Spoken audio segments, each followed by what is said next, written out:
therapy session. So these are, coaching sessions for the community in conjunction with Reading Muslim. The main kind of intention behind setting these sessions up really was to serve the community we felt that there was a need, especially with the political climate that we're in at the moment. There was brothers and sisters who really felt like they could do with some help and manage themselves from a psychological perspective in a better way. And obviously the Palestine issue was at the forefront of a lot of those kind of challenges that people were having from a psychological perspective, just being able to manage family and their sanity really. And the last couple of weeks, I guess we've kind of sort of moved, in a slightly different direction, where we've been kind of getting involved more in interviews with people who are quite active in the local community. This is, to be honest, more of a kind of a unique situation. We've got an election coming up, and we just thought, as a team, Sister Mariam and Brother Kashif and I, we thought that, maybe this, it's a big good way to kind of mobilize the community, raise awareness, to help spread the word regarding the importance of not just the vote, but also, like, obviously the Palestine issue, which is the kind of really the foundation which really allowed us to kind of start this initiative with Reading Muslim. So we interviewed a sister who's in the encampment, Sister Janaine, not last week, but the week before that. And that was really good, helped to raise awareness about the kind of the sacrifices and the reasons behind their protest. And I've personally gone and visited there and seen firsthand the sacrifices that they're making. So this session today is really kind of an extension of that. It's not your traditional sort of coaching stroke therapy session, but I think it is related to the core purpose of why we started this initiative in the first place. And especially with with an election looming, I think it's really, really important that we kind of align ourselves with people whose goals and values are integral to the needs of the community, which is why we have these two wonderful people on today. Alhamdulillah, Sister Tahira and Brother Tahir. So Sister Tahira recently was chosen as the candidate for the Green Party in the Battle Ward, if I'm not mistaken. And Brother Tahir will be the parliamentary candidate for the upcoming election, representing the Lib Dems. So, two, mashallah, really well qualified people. Sister Tahira comes from a more kind of project management background, and she's really using a lot of those skills that she's had with facilitation and managing groups, and really kind of instilling that into this, kind of what is really a new kind of fledgling career for you, Sister Tahira, I guess. This whole kind of political kind of roadmap or path that you're on at the moment. So inshallah, we're very, very grateful to have you on. And same with Brother Tahir, really has quite a long kind of and successful history of kind of serving the Reading community, the Reading community as a whole. He's spent a lot of his life in the kind of Earley, Woodley area, and is someone who is very, very well respected in the community. I met you briefly at Abu Bakr Masjid a few weeks ago, very, very briefly. I didn't really get a chance to introduce myself, but it was very evident to me that you were someone that had the concerns of the community at large really in your heart. And mashallah, I was sent your bio, and it's quite extensive, mashallah. But I love what it says at the bottom. It says, "I am ready to serve you," and that's really what it's about. From a humanity perspective, from a faith-based perspective, we are servants. Servants of a higher being, a higher creation. And on this earth, we are servants of the people at large. And one of my teachers would always say, the one who serves the people is actually the leader of the people. So alhamdulillah, we're in great company, esteemed company. I want to welcome you both formally, first and foremost. And yeah, inshallah, thank you for joining. How are you guys doing? Alhamdulillah, thank you very much. It's a bit hot, but it's okay. It's nice to have a bit of hot weather for a change, and it's not raining. Awesome, awesome, excellent. And Sister Tahir is sitting at Abu Bakr Masjid in advance of a really important meeting that's going to happen there today, which I'm hoping to be there as well. But how are you doing, Sister Tahir? Yeah, so thank you so much for your kind words. I hope I can inspire and live up to them, if nothing else. So, but yeah, sat outside Abu Bakr Masjid. If anyone can recognise, I know Sister Mariam recognised the wall behind me. So sat here and ready for it to hopefully question our potential candidates for Reading Central. Inshallah, inshallah. Excellent. Okay, so welcome to our guests, people who have joined us live, and inshallah, obviously, this is going to be going out on YouTube as well, so there'll be a much wider audience. And I think it's really important that we try to impress upon people the importance of voting.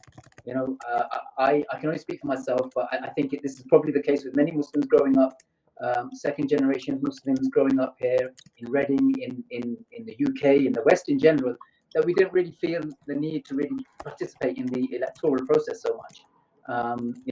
Unless there's a really dire situation. I remember there was the Iraq War. There was a big push then as well for Muslims to really make their voice count. So we're in a similar situation right now where we've got to make our vote count because of the situation obviously in Palestine. It's something that's close to all of our hearts. We're not going to sugarcoat that.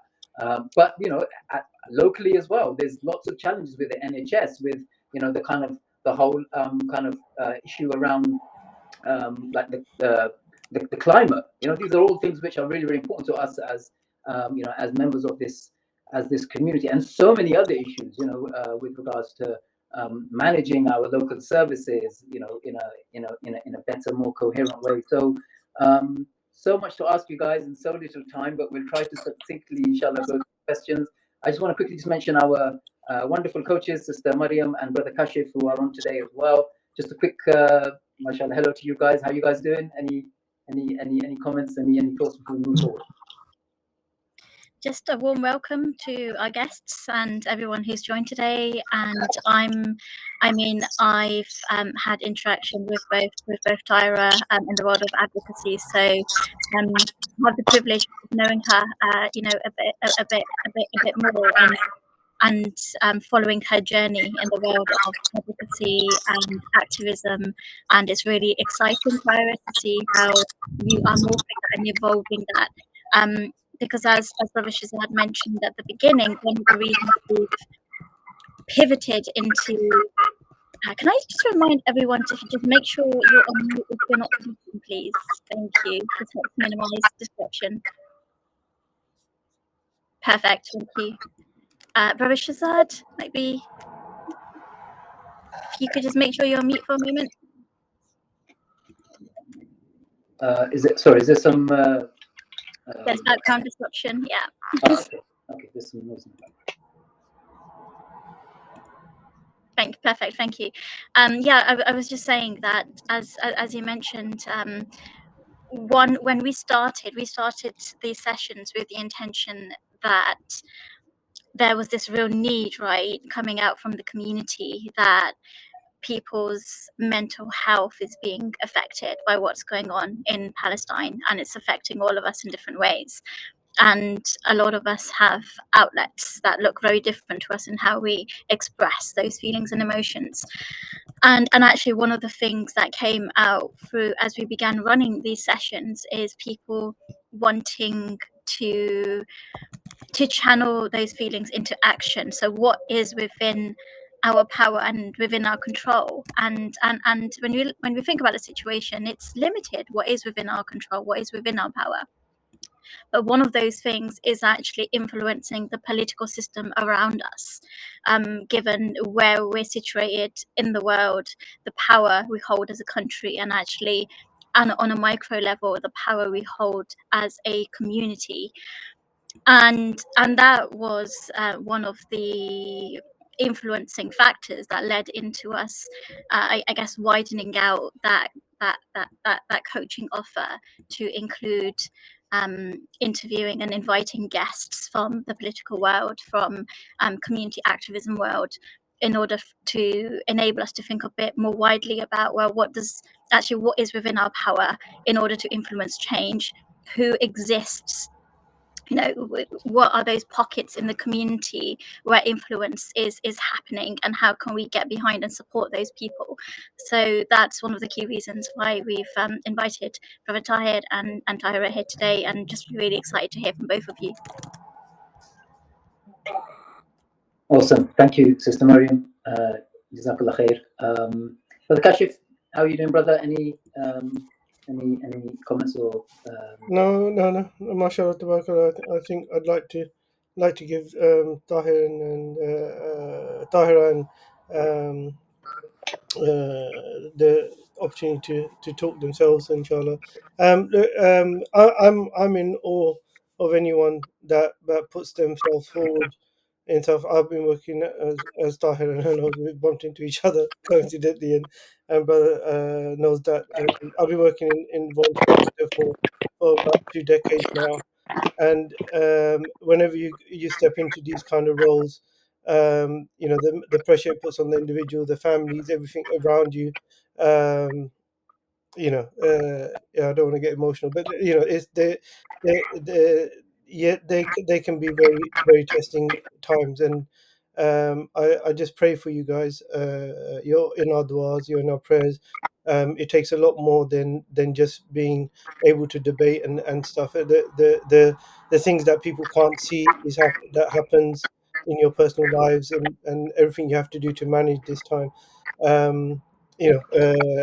Inshallah, may Allah reward you. So yeah, I'm in awe, guys, and I from the bottom of my heart, thank you guys for stepping up and representing us. We're trying to do what we can to support you guys, and and just take this as a token of appreciation to a little bit, but we're here for you, man, and I know that doesn't mean much because we're always behind you.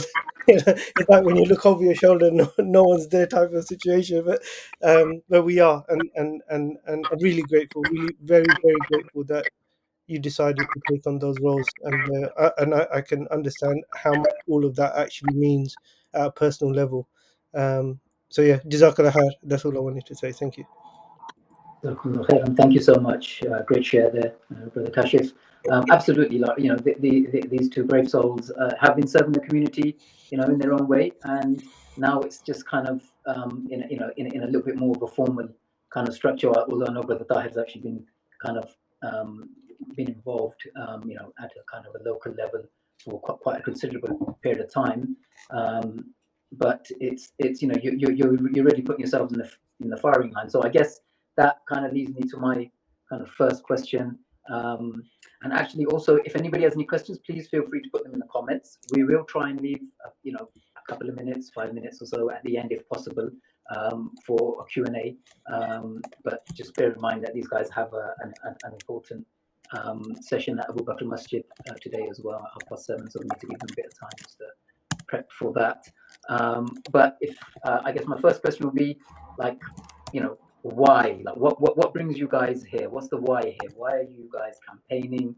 Where did this all really start from? Maybe we'll start with Sister Tahira and then Brother Tahir, inshallah. Bismillah, thank you. I was going to actually suggest to start with Brother Tahir first, but I'll go. It's interesting, right, where your life leads you and what happens, and it was kind of like by accident. So someone said, "Tahira, you've got a good like speaking voice. Go and stand somewhere, do something." I was like, "All right, okay." And I have to be honest, in regards to standing for the Green Party as a councillor, I haven't been a councillor. I've stood for a councillor before, and it was an interesting that element of making the decision, like, do I do it, don't I do it, that was a whole journey in itself as well. So that and I did have to consider the impact to my family, what would happen. I haven't done anything dodgy, but I didn't want anyone to come after my family and start sort of like publications of like, this Tahira, she's a bit dodgy, she's done this. It's only because I must have said something accidentally to somebody. Well, not accidentally, I would have said something to somebody and then they would have got hurt. So that would have been sort of a knock-on effect. But I had to consider that and I had to think about it. And but I looked at the theme of my career, and a lot of the theme of my career has been sort of helping people, supporting people, make people stronger, and I think that's the main bit, sort of one of the main reasons. Sorry, and then the other one has to be about my voice not being heard. It wasn't being heard.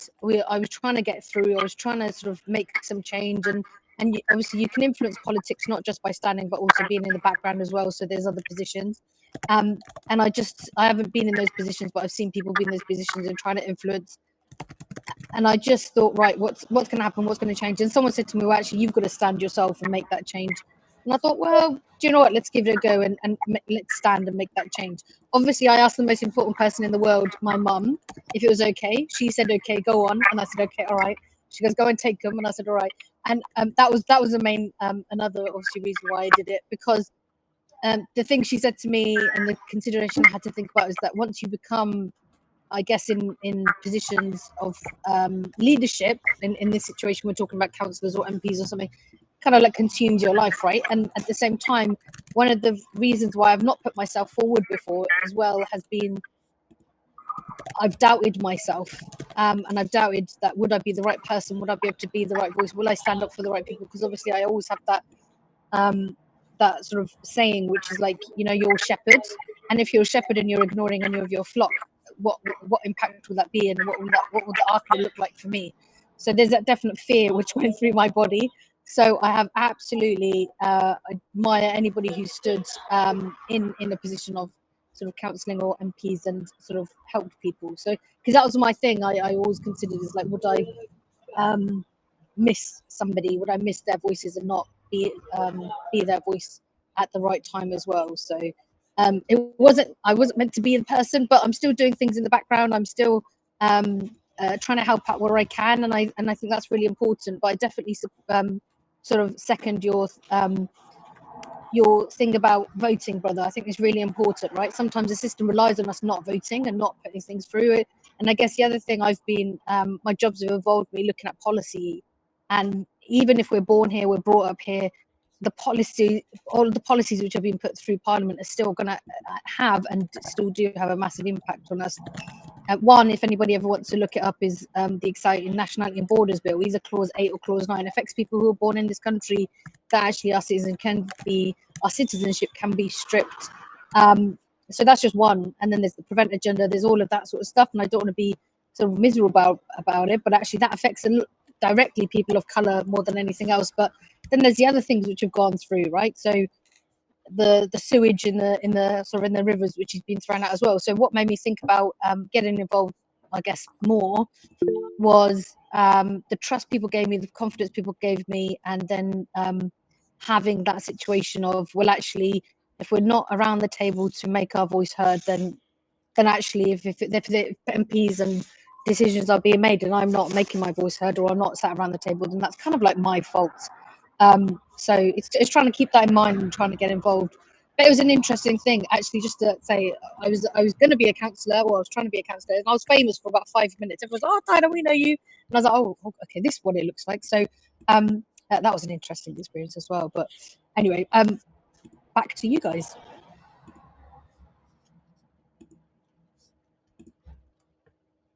So, Brother Shazad, you're on mute.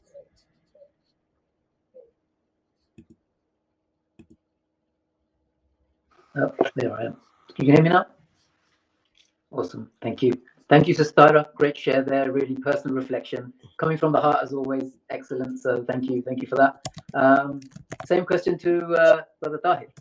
Like, what brings you here? You know, why are you campaigning? Like, what is your why really? Bismillahirrahmanirrahim. The reason I got in, there are three reasons why I got involved at a quite young, relatively young age, and they've kind of determined a lot of what I do in my life. One was somebody at masjid who was teaching Islam said, look, you can read the Quran, you can read namazes, but the value of reading the Quran is living the Quran. Not just reading it and trying to understand it, but living the Quran. That coupled with the hadith from the Prophet about knowing your neighbors and community. And I also read somewhere that forgiveness from God at times will be determined on a community level as well as an individual level. So it started to I started to think about doing more community work and working and focusing and helping people in my community. I always did do that anyway, but it was important to be able to go out and do that. So originally, about 20, 25 years ago, I was a member of the Labour Party. But as soon as they invaded Iraq, they lied, killed up to 500,000 Muslims. I left them. One day you've got to stand before God and you've got to answer for your commitments. And I didn't support that commitment. And I'd always been a bit of a liberal anyway, in the sense that liberalism believes in the individual and trying to maximize the individual's potential. So that's why I started to get involved. And to be honest, I never wanted to be a councillor or stand as MP or anything like that. What I wanted to do was to work in the background, to be the chair, to get involved with committees, to be able to put policies together which would benefit all communities as well as the Muslim community. And I was able to do that. I became a vice president of the party. I helped write one of our manifesto, and it sort of went on like that. But I had the opportunity to become a councillor. And I remember when I became a councillor, the very first question I asked was, what are you doing for the ethnic minority community? And they were honest. They said nothing.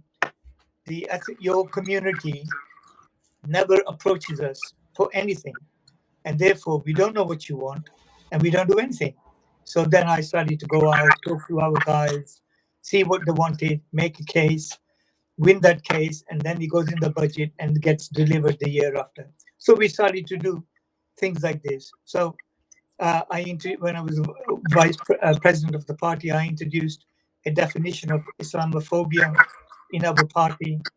I worked with a lot of guys and tried to bring them forward to stand as chairs, to stand up for different committees, to stand as MPs and stand as councillors, because most important of all, we need representation.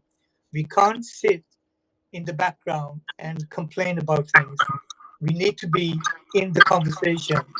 And if you're in the conversation, if you're objective, reasonable, and you make your points reasonably, and you know, and the way the English people work, you know, regardless of how we may be, is they tend to be a lot cooler and a lot more objective in their approach, and you've got to do that.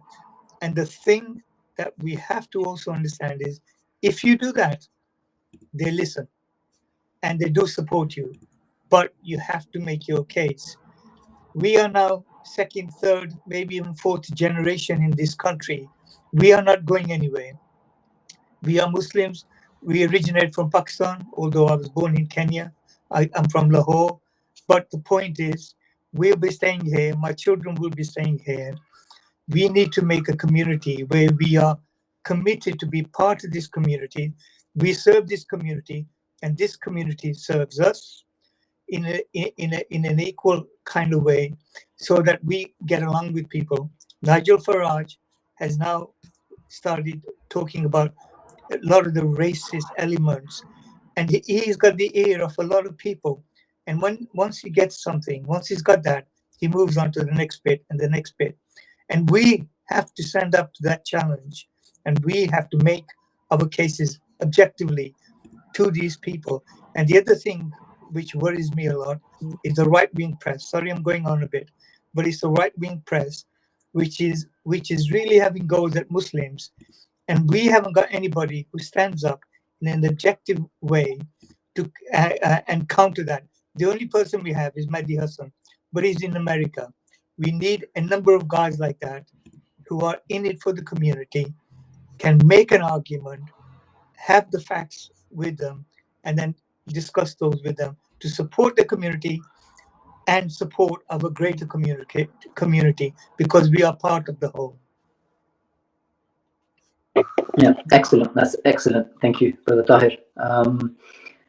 We've just had a question. Well, it was posted earlier about paying taxes and how we can kind of obviously we know our taxes are being kind of used to support wars and to supply arms and things like this. This is common knowledge, right? But it kind of ties into my next question, which would be for Sister Tahira, and that is like what is the objective that you're trying to achieve from this upcoming election? Like for you, personally, professionally, like what is the goal here for yourself? So I guess we're talking about the general elections, not the local elections, right? So for the general elections, I think definitely so there's a prediction that Labour are going to win. So we've seen the news and everything around that. And I guess what my thing is that if they lose a seat, so I guess I'm being a bit biased with Brother Tahir seat, or whether it's Reading Central seat, that won't make a massive difference to them. But I hope it will make a difference, that it will make them understand that actually the Muslim vote does count. We do count, we matter. When we don't turn up, it makes a difference, right? It just shows them, well, actually they don't really care, but actually we do care. And I think when we're talking to people on the street, when I've done door knocking, and Brother Tahir would have most likely done exactly the same, and if not more, about door knocking and speaking to people are saying, yeah, okay, when will our voices be heard? What will happen? And actually, if we don't put our vote down, actually it won't show. This is my opinion. Obviously, it won't show that it does make a difference to use your vote. I think making a difference voting will show that it makes an impact and it makes a difference, right? So I've spoken to MPs before, and I've said to them, please listen. Like, listen is our voice, and voting is our voice, and that's just the way it works. What would our aim be? I think for this election, for me, would get people out there, and it might be that this election is not the election which massively changes everybody, but it will be the learning election, right? So what does my vote mean? What does it happen? Get people talking, get them thinking. I think that's another thing as well, as an objective to get people doing that. And Gaza is such an important issue for everybody, for Muslims and non-Muslims, and actually, if nothing else, for me, it's reminded me that actually as human beings, we all stand together no matter what faith will follow, what happens. And we've seen so many people united over the cause. So let it be that's the reason. But and the other thing I want to say is, whatever happens and whoever comes into power, they're still your MP. They're still in your area. You can still go to them, and you can still try to sort of let them know what. And Brother Tahir was completely correct in regards to Nigel Farage, right? He goes round. So when MPs say to each other, well, nobody's come up to me and no one said anything, that's because we haven't spoken to them, we haven't asked for a meeting, we haven't sort of been to them, either as a cohort or as individuals, to say to them, this is what's really important to me, whether it is the NHS. Like, for example, as a community, we unfortunately have quite big health problems. Do we go and make sure that we've got access as a community to the NHS services, and sort of really pressurize our leaders to be able to sort of do something? So hopefully that made some sense. I think you should start with Brother Tahir. He makes more sense than I do. No, awesome, excellent. This is, we've all got our own personality, and our own kind of take on the achieving the goal, which is common, right? So I guess same question for Brother Tahir. Like, what's your core objective? Of course, there's many, but if you had to choose one, what would be the one overriding? I've got a number of objectives, but for our Asian community, I'll talk about the one for our Asian community. I was a councillor for many, many years, and I suppose I could have stood for mayor before, and I didn't. And the reason I did eventually stand for mayor was I wanted the Asian community to see an Asian mayor, a Muslim mayor. And people say, I was the first, as if it means a big thing. It doesn't. But I was the first in that respect. And that's why, in a sense, I stood. I went to schools. I went to fairs. And because I wanted the Muslims and the Asian children, as well as the English people, to see me and say, look, there's an Asian guy here. He's part of our community. And the other thing is, the important thing was, and because my surname is Maher, it always made the children laugh, Maher, and all the rest of that. But what I wanted them to walk away with was, I can do that. If he can do it, I can do it. And in the parliamentary thing, I am slightly disappointed that in all the years here in Reading, with a strong Muslim community and support for Labour, that a Muslim potential MP hasn't come forward. Now I'm standing, whether I win or not, it's all in God's hands. But the point is that people will see that and people think, oh, actually, if he can do it, maybe I should have a go. I'll try to do this. And people will come forward and go through that process and start to learn to make these arguments, get the community behind them, talk about the issues in our community, trying to get our children to educate more. As Sister Tahira said about the NHS, there are so many facilities in the council, housing and so forth, which we don't utilize. And I'm also a trustee of a charity. And basically it helps people in need. So people can't afford a fridge or a mattress or things like this, and we help them out. We support them. But some of the things that's happening over a period of time I've noted is that a lot of Asians and Muslim ladies are coming forward, whether that's as a result of breakup of marriages or anything like that. It's beginning to happen. We have issues in our community. We've got to be resolute and support everybody. We've also got to recognize that these things are happening. And as Muslims, there's an onus on us to help support and work with other people so that we can be there for them. God has given us all different skills, and we should, and those who are less fortunate for life circumstances or whatever it is, we shouldn't look at them as saying they're not capable and I'm not going to help them or serve them right or anything like that. We should help people because one day that could be us or our children. My objective, therefore, is to raise that expectation in our community and generally so that people come forward and start standing for this. It's important. I'm really happy Sister Tahira is standing for the Greens. I really, really hope she becomes a councillor, although I shouldn't say this. But, it's important that we as Muslims, as well as serving our larger community, serve our community as well. Because if we don't do it, nobody else is going to do it, and we will suffer.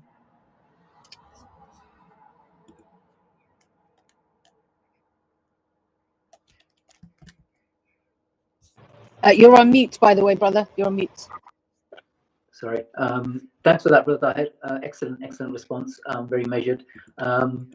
Just staying with you for a second, Brother Tahir. So there was a comment there about, there's a lot of frustration in the Muslim community right now, right? And I love your vision. You really want to represent the people, bring the community up, whether that's under the umbrella of as Muslims, as Asians, really promote and build upon the foundation that was built by our first generation in the early 60s, right? So that's a wonderful vision. But I think a lot of the youth now are really like frustrated. There's a lot of anger, and they're struggling to find ways to channel this in a healthy way. So that comment there earlier around we're paying taxes to fund a war which is illegal. Like obviously now with someone like both of you guys in a position of leadership, like just out of interest, Brother Tahir, how would you respond to that type of frustration? There are a number of things. I mean, as soon as the war started, I was onto my party, talking to them, saying, we've got to stand up against this. It's been very unfair.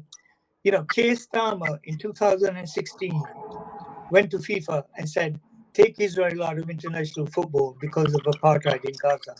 2016 he did this. Now, I contacted Layla. She's a a Palestinian MP that who's a member of our party, and the party was already behind this. And, they already said that what was happening in Palestine was apartheid. What was happening since I think 1967 was absolutely horrendous, and Israel's been allowed to get away with this for a long time. And we basically have to accept the fact that we are in a certain place, and the kids are very frustrated. But I come back to that same point I made earlier on. If we don't stand up and have representation, make our voices heard, put the alternative view, because nobody else will do that. And the important thing here also with our children, and I say this, I've said it before, I'll say it again, education is free in this country. If we don't utilize that to broaden our skills, we are really, really missing a trick.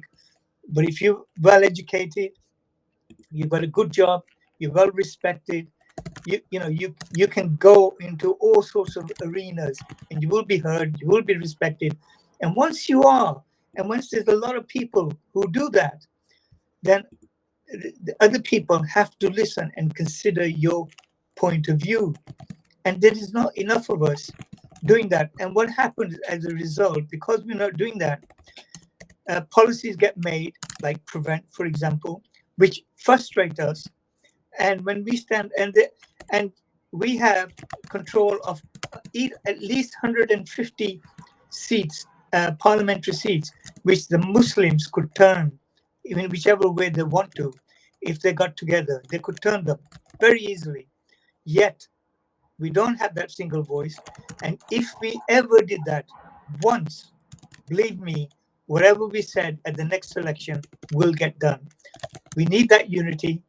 We need to be involved, and we need that focus in terms of what we want from our communities.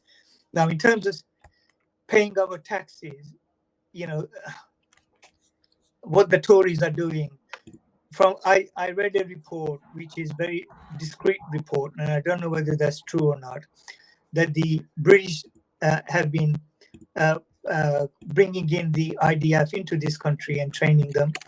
SAS is either in Gaza fighting or giving advisory service.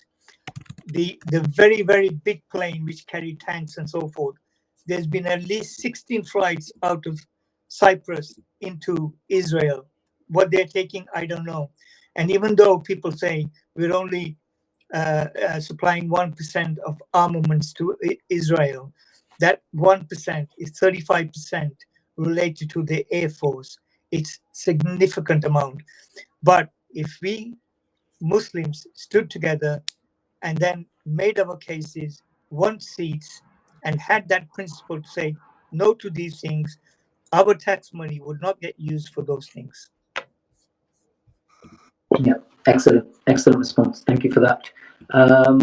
Okay, so I guess I want to kind of go a little bit personal with you guys, if possible, and just ask you, maybe go to Sister Tahira on this one, like how are you finding all of this, like personally, like in terms of relationships with family and close friends and stuff? Because I take it that it seems to, I've never been involved in kind of campaigning or anything like that, but I would assume that it takes a lot of energy, takes up a lot of your time, because the field that I work in, I know the importance of having me time, and taking care of yourself first.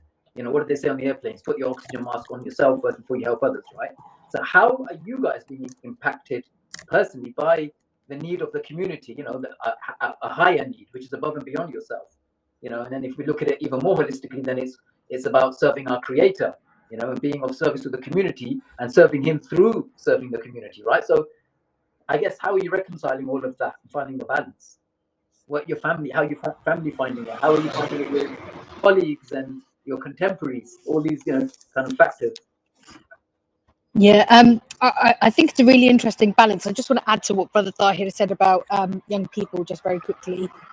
I would just say that everyone needs to get involved and give up their free time on doing something. So I think volunteering has played a key part in my life in regards to getting my skills and doing other bits and getting involved.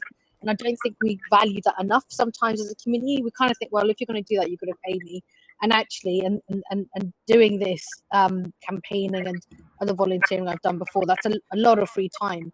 One thing my mum always says to me, Dad, are you doing anything for yourself? Like, but no, you're not. You're doing everything for other people. I was like, don't worry, Mum, I'll reward you. She was just like, this is ridiculous. But obviously, I asked. I see my mum is my most important person in my life, so I ask her permission before I do anything. And if she says stop, I have to stop. It's just one of those things. But it definitely takes a lot of time. It takes a lot of energy. But hopefully, inshallah, I think it's just reminding ourselves about the intention and going back to the intention of what we're doing. I have a saying which I tell myself is just that when you do bad things, people talk about you. When you do good things, people talk about you. So actually, everybody's always going to be talking about you. I ride my bike. I'm on my little bike with my little yellow jacket on, riding around Reading, and everyone goes, "Oh, I know." I think I was maybe one of the first sisters doing it. So I used to get called biker.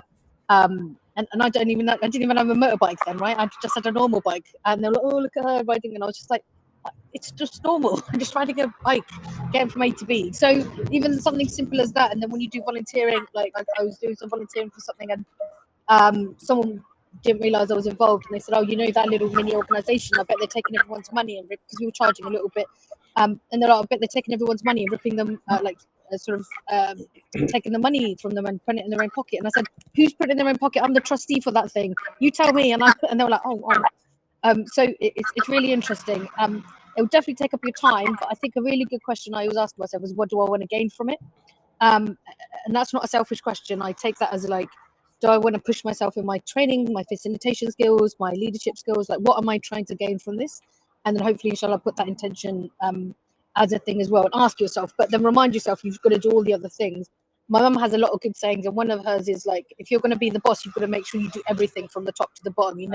When you become this leader, whatever word we want to use, you still got to, like, if something's spilt on the floor, you still got to wipe it up. If you don't wipe it up, no one else will follow you, and you've got to make sure you do it.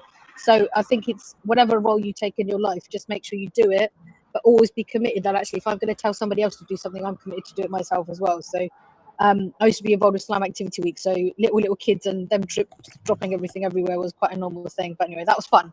I had fun. I was basketball auntie then, so I was all right. But now I'm not because I've got a bad knee. But anyway, over to Brother Tahir. Yeah. Just very quickly, one last one, Sister Tahir, before we go back to Brother Tahir. There was a comment around encouraging Muslims to engage in activism or, to become politicians, right? So, and I think the question was from a sister. So, what would you say to that? I would say definitely get involved. Make sure you're comfortable. Make sure you're surrounded by your person, your people at home. I think because you'll always have those. And then the other thing I think, which is really interesting for me, just in my workplace and sometimes in the political environment, like in Greens, I think I must be like their first ethnic person, not including Jaja Manzoor. Obviously, he's everywhere in a good way. So they're like, oh, and I said to them, oh, by the way, go to the mosque, do this, and they're like, really? So they're learning at the same time as I'm learning about politics, and they're learning about, obviously, what does it mean to be a Muslim, and what do they need to consider as well as a party. But actually, I agree with what Brother Tahir said, is like getting involved. And then the other thing, just from a female, I guess, point of view, is that sometimes I'm the only version of me somebody sees. So I go into places and then they'll ask me questions, but be open to that as well. That when some people ask you, they're not asking you to be horrible and racist. They're just asking you so they can explore and try to understand. So take it from that point of view as well. So just be prepared to get asked questions. And the last thing, and then I will stop, is be prepared to say I don't know, and then go away and find out and come back, right? So sometimes me understanding the politics in Islam, is it the right thing, what we're doing, how we're doing it, that's a journey which I'm still going on, and then I will hopefully try to look at how the companions did it as well and then learn from that. So get involved, do some volunteering first anyway, or maybe go door knocking with Brother Tahir. Awesome, excellent. Brother Tahir, what any we're kind of starting the process of wrapping up as well, I think. Okay. Yeah, how would you encourage, what advice would you give to people who want to get involved into activism or politics? One of the things I learned a long time ago, hard work doesn't hurt you, but stress does. So when you do these things, You can't take them personally. You can't, when you get involved, do so emotionally. But be prepared to win, be prepared to lose, and just remember that winning is incremental. Don't get stressed about it. Just work hard and just carry on doing that. And that's where it helps. I'm an accountant, so I've got a day job. I've got family, 2 boys. I've got a wider family as well, and I have some responsibilities there. My mom was bedridden for about 10 years. Really, thanks to my wife, she looked after her a lot. And my father wasn't well for many years, 4 or 5 years. I had to look after him as well. Sorry, I looked after him. I didn't have to look after him. I looked after him. But again, it's about hard work. It's not about stress. And you have to then decide about opportunity cost in life. What do you want to do? I feel, in a sense, I've made an example for some of our community. Other people are coming forward. I was an example for my children, and that's helped my children to come out in a different way. The personalities are kind of slightly different, and hopefully positive, and they will go forward in their lives and support and help other people as well, because it's Islamically good thing to do. It's a good thing to do from a moral point of view and a humanistic point of view. So why not do it? But never take yourself seriously, and just don't get so involved that you totally ignore your family or you totally ignore your work. You have to have a balance with everything. But keep in mind, hard work is okay. Stress isn't, and you've got to take the stress out of this. Yeah, excellent words of advice. Mashallah, I think both of you really see, it's very apparent to me that, you have both had a very good upbringing, and you've learned some real core values, which, have helped you in your respective journeys, right? And Sister Tahira's mum, I definitely want to take her for dinner somewhere. I just kind of impart all that wisdom from her, because it's the second time I've been on in a kind of a session with you, and you always mention her name. So I remember recently, we had a workshop at Abu Bakr Masjid, and you came there, and I'm so glad you came, because you were the only sister who actually presented on what a potential career path could be for sisters. And you mentioned her quite a lot there as well. And I thought, inshallah, it'd be nice to meet her one day, inshallah, to pick her brains, maybe buy a steak or something, I don't know. But alhamdulillah, I think just to be kind of mindful of everyone's time, I'll probably want to kind of start wrapping up now. I mean, there's so many questions I wanted to ask in terms of, like, what the community's reaction has been towards you, for both Muslim and non-Muslim. How have your peers, fellow politicians and parliamentary candidates and councillors responded to you? But yeah, I think maybe we'll just kind of start thinking about wrapping up. I would want you both just to say some final words, and also let us know how we can reach out to you, if people want to reach out to you personally. Before I do that, I just want to give an opportunity once more to anyone on the floor who wants to ask any questions. Please type in the chat. And also our esteemed coaches as well, Sister Mariam and Brother Kashif, if you guys want to chip in or ask any questions before we wrap up, inshallah. So Brother Walid has had his hand up for a while, so please feel free to come in. Yeah, apologies, Brother Walid, I didn't see that, but please ask your question. We can't hear you. So if you come off mute. Yeah, you have to come off mute. Thank you very much, Haji Tahir, Sister Tara, especially for coming from Haji Tahir regarding the empowering the Muslim community, which is something very important for us all. And Sister Tara, about I like when you said, I mean, you're trying to refer your politics to the time of the Sahaba and Islam, which is a very hard path, I mean, to do. So this is very good to know. My question here, I mean, giving the current context, so definitely we are pushing a change of power and a different landscape in terms of politics dynamics in the UK. And this is affected by many things: Brexit, Gaza, for the Muslim community, and back home. I mean, we've been in this sort of change of landscape of politics, and when there is nominated candidates who win their places, but sometime when this will be coming like a very hard battleship, the stage of the parliament or the council stage, and I wonder for Maher, how you will, my first question, how you will be dealing with the leadership of the Lib Dem if they are continuing on their same politics, supporting genocide, etc., especially if they have a very harsh disciplinary act against those members, like what happened in the Labour Party. Thank you. So can you just repeat the question, if you don't mind? Yeah, absolutely. Sorry, Absolutely. you're saying the Lib Dems supporting genocide? I think as a foreign minister or something like this, I'm not so well about this information. So but let me correct you, brother. Our foreign affairs lady is Palestinian. We have never supported genocide. We were the first party to call for a ceasefire.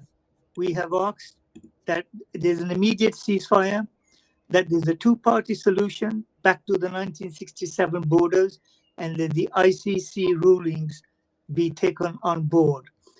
Leila Moran, who's our representative, who is a half Palestinian, her family have some of them have been killed in the West Bank, and when they were shooting people in the church, when they were hiding in the church, and people got killed.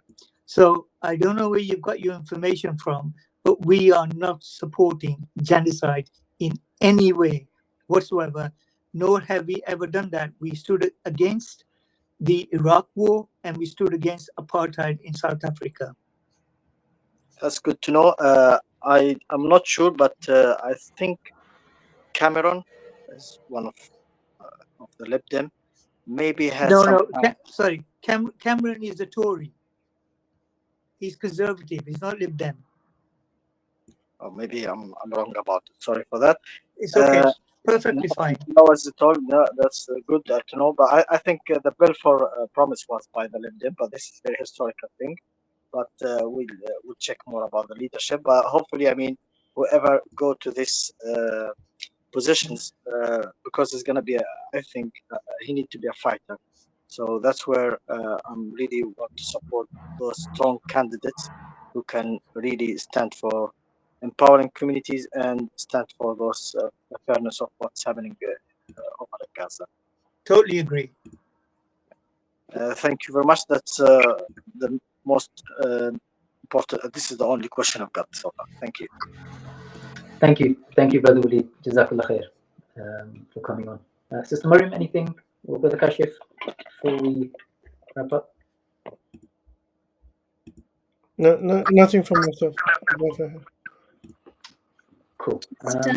Immense gratitude to everyone who's joined the call, and to Brother Tahir and Sister Tahira. Really felt that all of your contributions today were really authentic and came from the heart, and I think your passion for doing why you're doing what you do is really obvious and really shines through. And wishing you all of the best, and hope we always extend our support to you in however we can. Take advantage of us, use us as a resource, and looking forward to continuing to support you. Thank you very much, and can I thank everybody? I appreciate your support. I've had a lot of support from the community, and I feel very honored and humbled by that. And I want to thank everybody. But please, we've got to stand together. We've got to go forward as a community. And please do get involved, not necessarily always in politics, but in schools, in charities, whatever it is, make your voice heard. This is our community, not English community. This is our community, and we are a part of it. Yep. Excellent words of advice, Brother Tahir. And Sister Tahira, any final words And also, please let us know how people can get in touch with you as well.